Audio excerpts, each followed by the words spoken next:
उपासित महात्मा जन मुझको सब भूतों का सनातन कारण और नाश रहित अक्षर स्वरूप जानकर अनन्य मन से युक्त होकर निरंतर भजते हैं। क्या बोला? बहुत अच्छा इसका विवेचन किया है। जैसे दुनिया के लोग अपने पति बेटे की बात करते करते हर्षित होते हैं, बातों से थकते नहीं हैं, ऐसे ही भगत भी भगवान की बात करते करते थकता नहीं है। आप देखो, दुनिया में लड़का लड़की से प्यार है, पति पत्नी से है, बच्चों से है। आप अपने परिवार की, अपने मैके की आप घंटों बात करो, मन लगाते सारी सारी रात बात करो। तो जो दुनियावी लोग हैं, भौतिक जगत के लोग हैं, जो सत्संग नहीं आते हैं, उनको अपने बाल बच्चों, अपने परिवार जिससे उनका मोह है, उसके बारे में वो बात करते करते बड़ा हर्षित होते हैं और घंटों बात करते हैं। लेकिन जो भगवान का भगत है, वो भगवान की प्रशंसा, भगवान के गुणगान, भगवान की चर्चा उसको करने में उसको हर्ष प्राप्त होता है और वो घंटों चर्चा करता है भगवान की, गुरु की, उसको थकान नहीं आती है। और ये बात तो हम अपने जीवन के अनुभव से आपको कह रहे हैं, आप कभी चेक कर लेना। आप 8 घंटे 10 घंटे आप अपनी दुकान पर बैठो और माया काम करो, और इसके बाद आप घर लौटो, देखो आपको कितनी शारीरिक और मानसिक दोनों थकान आती है। और इसकी जगह आप एक दिन 8 घंटे 10 घंटे निष्काम कार्य में, गुरु के कार्य में, कहीं सत्संग में, किसी प्रेमी से मिलने जुलने, वहाँ आप चले जाओ और गुरु के ज्ञान को आप बताओ, भजन सुनाओ, उनको गुरु के ज्ञान की चर्चा करो। आप देखो आपका 8-10 घंटे जो वहाँ बीतेगा, और उसके बाद आप जब घर आओगे तो आपको बड़ी ताजगी फील होगी। आपको जो ऐसा लगेगा कि अभी एकदम बिल्कुल और फ्रेश हो गए और ताकत आ गई है। और यही माया में आप जब गए तो वहाँ आपको कितनी थकान, शारीरिक और मानसिक दोनों थकान आई। इसका प्रैक्टिकल जो लोग व्यापारी हैं वो देखते हैं। आप देखो, जब दुकान से थके मांदे घर पहुँचते हो और घर में पत्नी ने, बच्चों ने कोई बात बोली तो आप कितनी जोर काटने दौड़ते हो, अभी बोलना मत, अभी हम बहुत थके हैं, अभी हमसे 1 घंटे मत बोलना। क्यों? क्योंकि आप शारीरिक और मानसिक दोनों तरीके से वहाँ पर थके। क्यों? क्योंकि माया के कार्य में थकान बहुत है। लेकिन परमात्मा के कार्य में थकान क्यों नहीं है? क्यों नहीं है? क्योंकि परमात्मा के कार्य में आपका लक्ष्य जो है पैसा कमाना नहीं है। आपका लक्ष्य है हम जिसके पास गए कैसे उसको सुख मिले, कैसे वो आनंद में आ जाए, कैसे वो रोने से हंसने लगे। तो जब गुरु के ज्ञान को आप बताते हो तो वो बाद में सुनता है, सबसे पहले आपका कान सुनता है। क्यों? आपके मुख के सबसे नजदीक आपका कान है।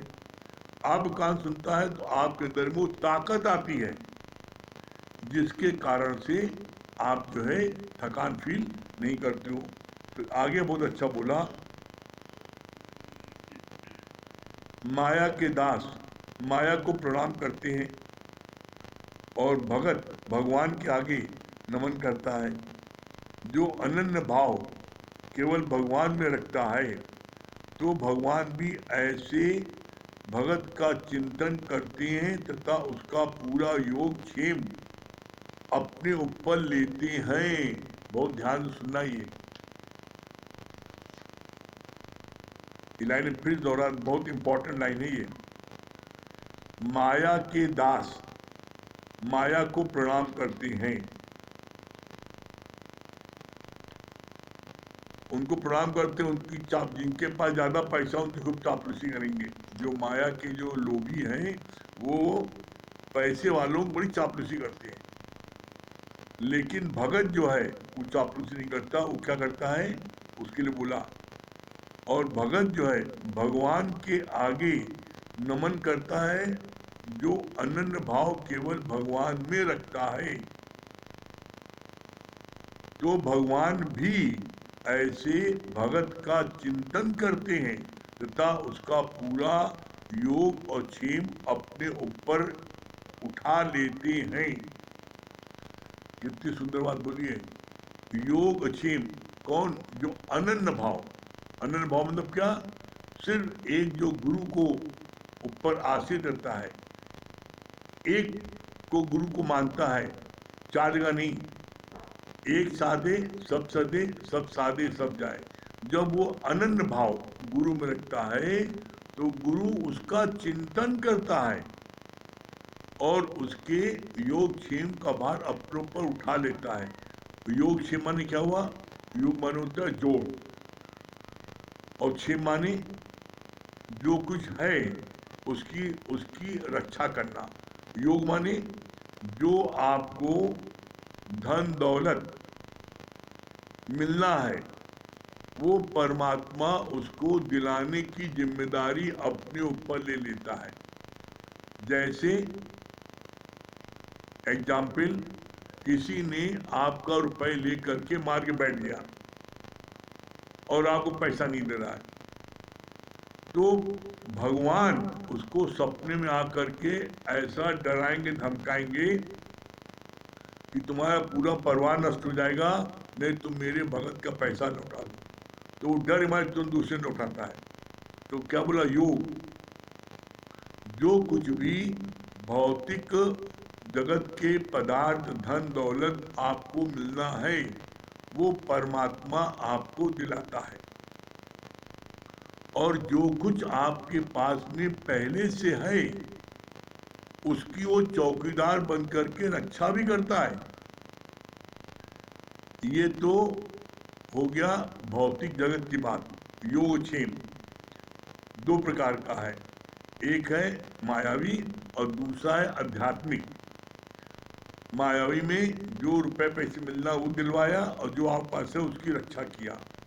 आध्यात्मिक जगत में क्या है, जो कुछ भी आपको ज्ञान मिलना है, आपकी उन्नत होनी है, आपको ज्ञान गुरु आपको जबरदस्ती ठूस के दे देगा, क्षेम। और जो ज्ञान आपके अंदर चला गया, दे दिया, उस ज्ञान की फिर वो रक्षा भी करता है कि इसका ज्ञान बहने न पाए। वो कैसे नहीं बहने पाएगा, जब आप इस लक्ष्मण रेखा के अंदर, सत्संग रूपी लक्ष्मण रेखा के अंदर रहते हो, तो आपका जो ज्ञान आपको अर्जित किया, गुरु ने दिया, वो ज्ञान आपका कैसे रहता है, एकदम सॉलिड आपके अंदर रहता है। कैसे, इसका और सरल तरीका समझ लो। जैसे आप मक्खन है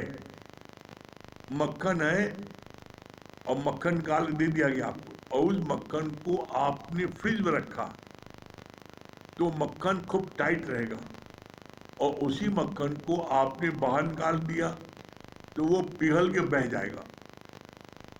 बाहर निकालना मीन्स माया वालों का संग किया आपने जो है बैड एलिमेंट्स का संग किया, तो जो आपको गुरु ने मक्खन निकाल के दिया है वो मक्खन भी आपका बह जाएगा।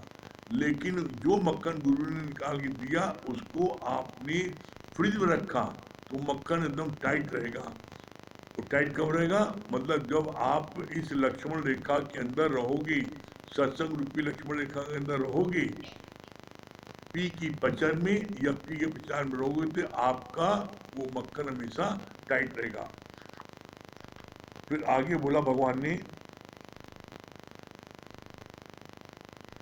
जो अनन्य भाव केवल भगवान में रखता है तो भगवान भी ऐसे भगत का चिंतन करते हैं तथा उसका पूरा योग क्षेम अपने ऊपर उठा लेते हैं। भगवान हर बात में बोलते हैं कि सब मैं ही हूँ, ताकि हम किसी का भी अहंकार न कर सकें। क्या कहा? जब हर जगह बोला मैं ही हूँ, तो फिर आप किस बात का अहंकार करोगे? आप बोलते हो मैंने एक काम किया, भगवान कहते तुमने, अरे तुम हो नहीं, तुम्हारी जगह मैं हूं। कैसे हूं? कहा जब मैं था तो हरि नहीं, अब हरि है, मैं नहीं। जब आप हर समय परमात्मा के चिंतन में, परमात्मा के वचनों के चिंतन में रहते हो तो फिर आप गुम हो जाते हो। आपकी जगह पर वो हरि, वो परमात्मा गुरु प्रकट हो जाता है। और जब गुरु प्रकट हो जाता है परमात्मा, तो क्या वो फिर अहंकार करेगा? आप एक सीनरी बनाते हो, एक छोटी सी कोई सीनरी बना देते हो, पेड़ पौधा, तो आप उसमें लिखते हो नीचे made by so and so. अरे परमात्मा ने कैसी रची बाहर है, कैसे सुंदर नदी, नाले, तालाब, पेड़ पौधे, बाग बगीचे, मतलब कौन चीज भगवान ने नहीं बनाई है। आप सारी सृष्टि में घूम रहे हो, कितनी सुंदर बाग बगीचे, कितने सुंदर पौधे, कितने सुंदर जंतु विभिन्न प्रकार के कैसे बनाए हैं और कैसे सृष्टि रचना की है। तो आप सोचो, कभी इस भगवान की सृष्टि की रचना में डूबो तो उस समय एकदम आप गुम हो जाते हो। कैसे डूबो आप? जरा सोचो, विचार करो। ऊपर आकाश, नीचे पाताल, बीच में धरती, न कोई खंबा न कुछ। वाह भाई मेरे मालिक, तूने कर दिया गजब। अब आप देखो, आप एक बिल्डिंग बनाते हो तो उसमें 10 तो खंबे देते हो, ऊपर आकाश है और नीचे पाताल है। जितनी धरती है इससे 3 गुना पानी है, 3 गुना पानी होता है एक हिस्से धरती है। अब ये धरती कहाँ टिकी है? जब विचार करो, एक व्यक्ति का लोड 100 केजी, 80 केजी, 90 केजी। एक पेड़ का एक डंठल तोड़ो तो एक डंठल की वजन होता है 100 केजी।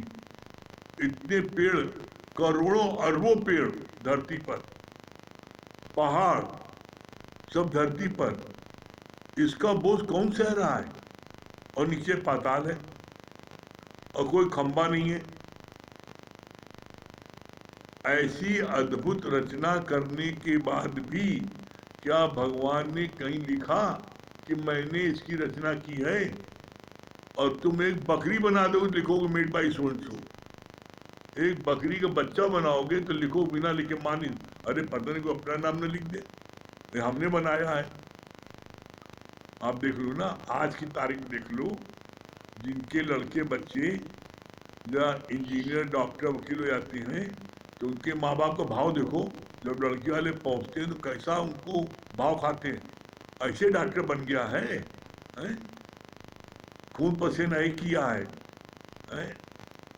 पढ़ाई में 20 लाख खर्चा किया है, ऐसे लड़का दे दे तुम्हें हम, कैसा अहंकार होता है। अरे और वही लड़का पगलवा निकल गया तब क्या करिए, भगवान सब सत्यानाश कर दिए। 3 लड़के डॉक्टर, वकील, इंजीनियर तो मैंने बनाया, और जो पागल होगा उसको भगवान ने बना दिया। मतलब भगवान जो है पागल शरीर बनाने के लिए भगवान बचा है, और अच्छे बनाने तुम बने हो। मनुष्य जो है जब भी किसी चीज में सफलता प्राप्त करता है, बड़ी विडंबना है, तो उसको अहंकार जरूर आ जाता है कि मैंने ये चीज प्राप्त किया। और जहां तुमने अहंकार किया तो अहंकार जो है भगवान का भोजन है। आप सोचो, विचार करो, जरा, अरे आप एक गिलास पानी अपने हाथ से नहीं पी सकते हो यदि भगवान शक्ति न दे तो। कभी कभी आप बीमार होते हो, उठ नहीं पाते हो, तो आपको कोई व्यक्ति सहारा देकर उठाता है। परमात्मा की शक्ति के बिना एक तिनका भी हिल नहीं सकता। तो कौन सी बात का आप अहंकार करते हो, मैं ये हूं। मत कर तू अभिमान दे, झूठी तेरी शान। ये झूठी शान एक दिन चली जाएगी। इसीलिए कहते हैं गुरु जी, मत हंस कभी किसी पर, न जाने कल तुम्हारा क्या हाल हो। यहाँ पर किसी को कमजोर, असहाय, गरीब देख करके हंसो नहीं। कल वो स्थिति जो है हमारी हो सकती है, किसी हो सकती है। इसलिए जो भी जीवन में किसी कोई तुमको मिलता है तो हमेशा हर एक को प्रसन्न करने की कोशिश करो। कैसे वो प्रसन्न हो, जो जिस चीज़ से प्रसन्न होता है। कोई खाने पीने से होता है तो खिलाओ पिलाओ, कोई लेने दो तो ले दो। भाई तुमने अगर आवश्यकता से अधिक धन तुमने कमा लिया तो तुम अपने पास रखोगे तो राख हो जाएगा, और उसको तुम उदारचित होकर के खर्च करोगे, बांटोगे तो और बढ़ेगा। नित नित हो सवाय। तो कभी जीवन में ये मत सोचो कि हमारी ये चीज दिन दिन घट जाएगी, नहीं। तो इसीलिए बोलते हैं भगवान ने, जो अपने तन का, मन का, धन का दूजों को जो दे दान, वो सच्चा इंसान, वो धरती का भगवान। कभी मन में एक चिंतन करो, क्या तुमने इतनी उम्र हो गई है, तुमने आज तक किसी का भला किया? किसी के दुख दर्द में तुम शामिल हुए? किसी रोते हुए तुमने हंसाया? किसी के कठिन समय में तुमने उसका साथ दिया? याद करो। और अगर तुमने साथ नहीं दिया है तो फिर क्या हुआ? बड़ा भैया तो क्या हुआ, जैसे पेड़ खजूर, पंछी को छाया नहीं, फल आ गया। तुम्हारे पास बहुत कुछ है तो किसी का क्या लाभ? अगर आप ब्रह्मज्ञानी भी हो गए और ब्रह्मज्ञानी होकर के आज एक कुटिया में जाकर बैठ गए, ब्रह्मज्ञानी अपने घर के आप हो, किसी को फायदा हुआ, किसी को उद्धार किया, किसी को ज्ञान बांटा, अरे आप तरे औरन को तारे, वो सच्चा संत होता है। आज अगर प्रमला भगवान वो भी बैठ जाते ज्ञान लेके, अब मैं ब्रह्मज्ञानी हो गया, हमें क्या जरूरत है, हमें शांति मिल गई और मिल गई, अपना घर बैठते, क्या जरूरत है इतना बांटने की? क्या जरूरत है पूरे हिंदुस्तान में शहर शहर जाने की, इतनी मेहनत करने की? तो आज हम सबको ज्ञान मिलता। इसलिए गुरु जी ने बोला, अभी क्या बोला वाणी में, गुरु ने कहा जैसे मैंने तुमको बनाया है। गुरु ने तो दर्जन में ज्यादा बना दिया लोगों को अपने जैसा। गुरु ने तुमको बोला तुम सिर्फ अपने जैसा एक को बना के दिखाओ। जब किसी को आप बनाने लगो तब पता लगता है कितनी मेहनत है, तब पता लगता है कितना झुकना पड़ता है, मुड़ना पड़ता है, कितना दबना पड़ता है।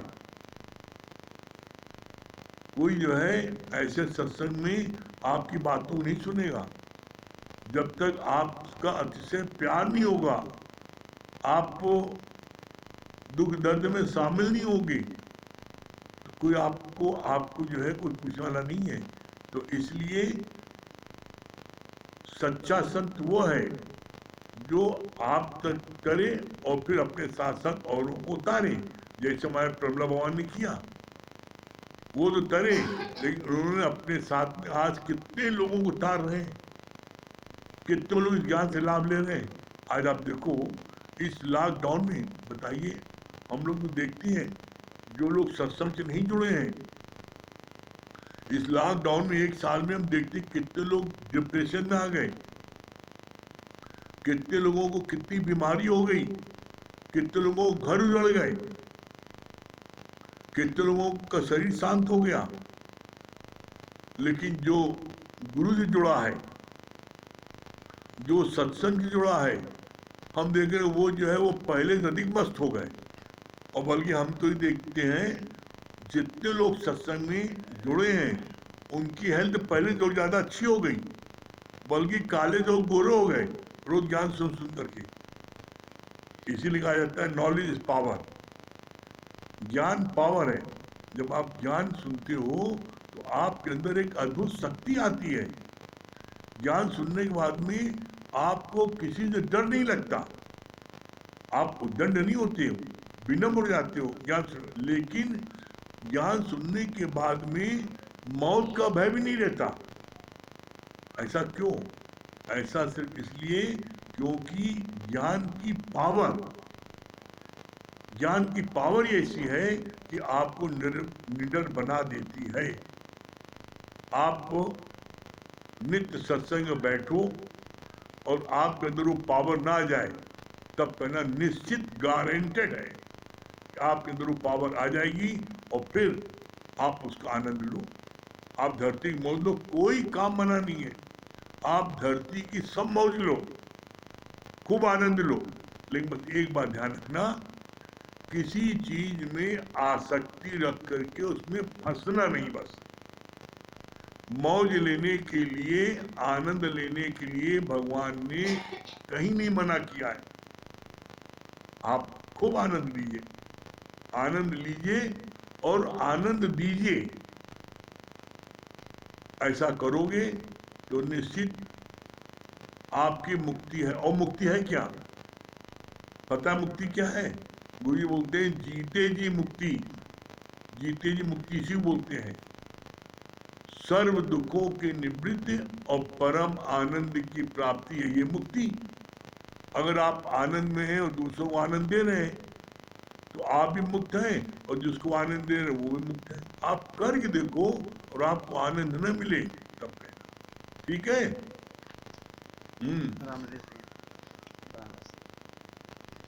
राम नरेंद्र भैया,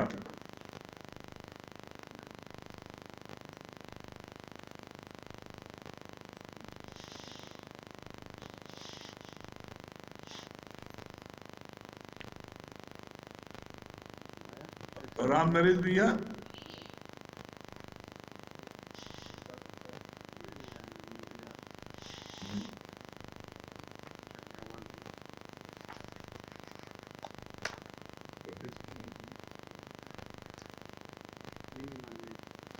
हाँ मिनी मालविया जी। हाँ भैया प्रणाम। अरे भैया, हाँ क्या आवाज बोल आ रही रही है? भैया? हाँ भैया, ये बात बहुत अच्छी लगी कि अगर माया के जाल में जाएंगे तो इतना ज्ञान नहीं लगेगा, लक्ष्मण रेखा के अंदर रहेंगे तो ज्ञान लगेगा भैया। हरिओम। हाँ, बहुत सुंदर। हाँ श्याम भैया,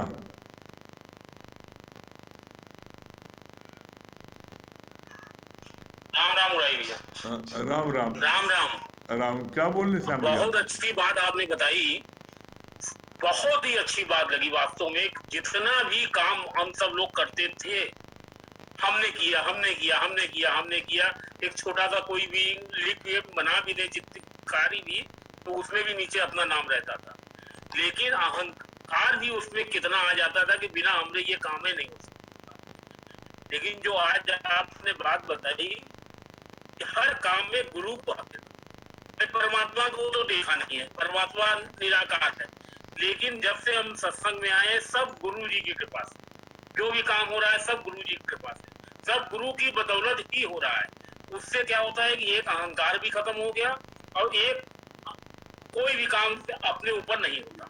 और दूसरी चीज एक आपने और बताई, नॉलेज इज द पावर। अगर नॉलेज है तो इसका पावर तो क्या है कि मतलब जो है दुख दर्द दुनिया की हर चीजों से भी बचत हो जाती है। और लोग कहते हैं क्या कि सत्संग में मोक्ष प्राप्त करने के लिए आता है। हमें ये कोई मोक्ष का समय है, ये कोई मतलब मुक्ति का समय है। लेकिन आपने जो अभी बात बताई, सर्व दुखों की निवृत्ति और परम आनंद की प्राप्ति, ये सत्संग से ही होता है और यही है मुक्ति। और क्या चाहिए भाई? मुक्ति। बहुत सुंदर। नहीं तो वहाँ दुनिया के लोग पता नहीं क्या क्या जानते थे। हाँ बहुत अच्छी बात बताई, बहुत बहुत अच्छी सुंदर। बात, बहुत हाँ अच्छी। संजू जी पापा मऊ, हाँ क्या बोल रही हैं? ब्यूटी पार्लर, हाँ क्या माया बता रही वाले हैं? तो सिर्फ आवाज आपकी जा रही आवाज है नहीं आ रही है।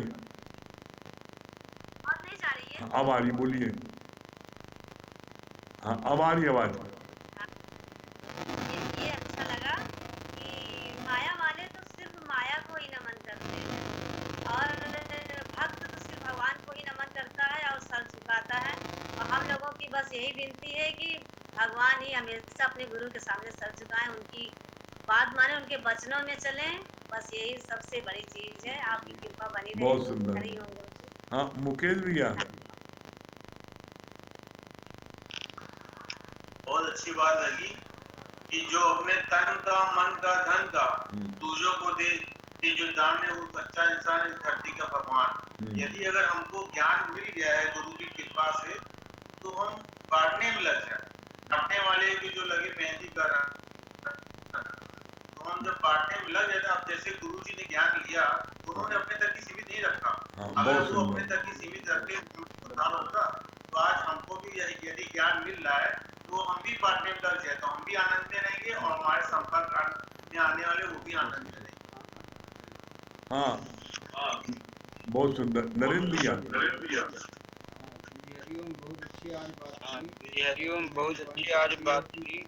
मेन पॉइंट था कि माया को प्रणाम माया की तरफ जो है माया को प्रणाम करते हैं, परमात्मा के दास जो है परमात्मा को प्रणाम करते हैं, उनका चिंतन करते हैं, मनन करते हैं। परमात्मा भी उसका योग से उनका वारी करता है। बहुत सुंदर। गुप्ता जी, अपने जैसा किसी एक को बनाओ। संगीता रानी,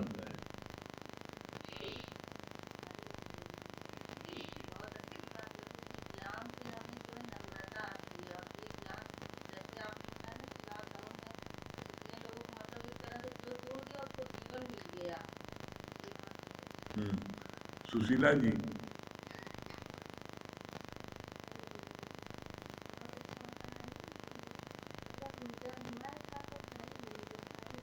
हाँ चलिए भजन सुना दीजिए।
बहुत सुंदर, बहुत बढ़िया। हाँ नीलू जी।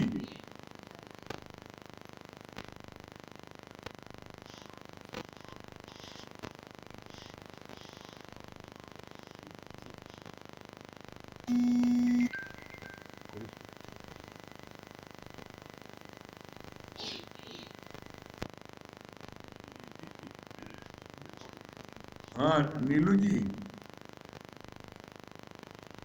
हेलो।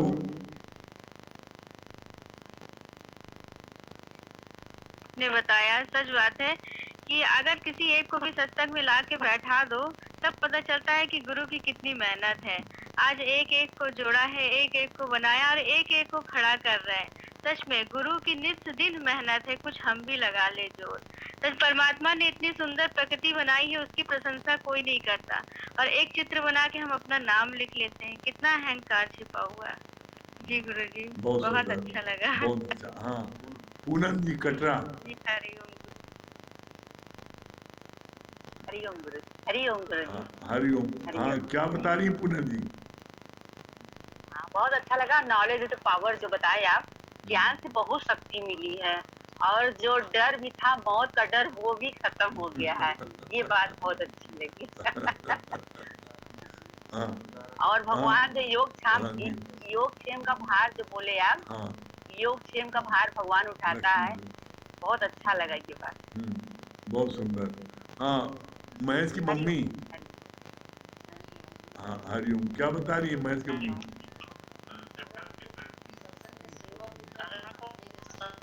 हाँ बहुत सुंदर, बहुत। हाँ लक्ष्मी जी। हाँ हाँ गुरु शरण में आने से 7 जन्मों का कष्ट जो है 7 दिनों में कट जाएगा। हाँ ठीक। हाँ प्रेम भैया क्या बता रहे हैं? सर्व दुखों की निवृत्ति परमानंद की प्राप्ति है। हाँ क्या बोल रहे थे पाठी जी? सब कुछ करते हुए रास्ता बन जाए,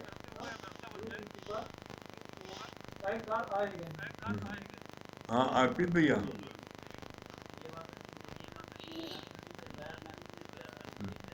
हाँ आप लोग क्या बोल रहे हैं यंग सोल्जर्स?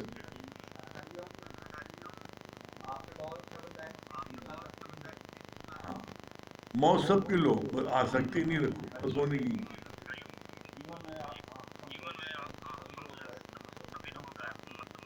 हाँ मंगल भैया।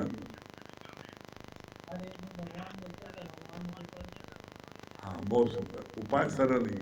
महेश भैया।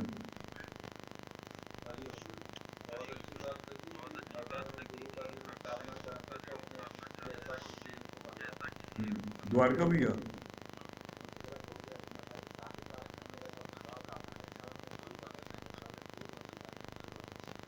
बहुत सुंदर। हाँ अनुज भैया।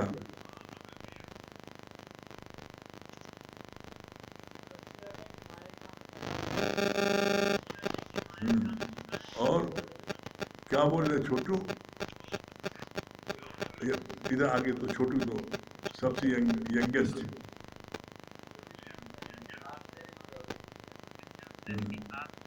ऐसे लोग सत्संग बैठते जाओगे, आनंद मिलेगा। ठीक है। पंकज भैया भजन सुनाइए।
पानी का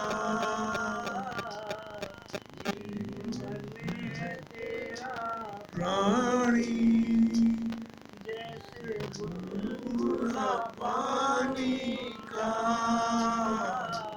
नहीं कुछ भी भरोसा तेरी जिंदगानी का नहीं कुछ भी भरोसा तेरी जिंदगानी का कोई क्यों ना समझ पाए कुदरत का ये अफसाना कोई क्यों न समझ पाए कुदरत का ये अफसाना। बहुत बढ़िया, बहुत सुंदर पंडित भैया। चलिए अब समय हो रहा है, ओम का जाप कर लें।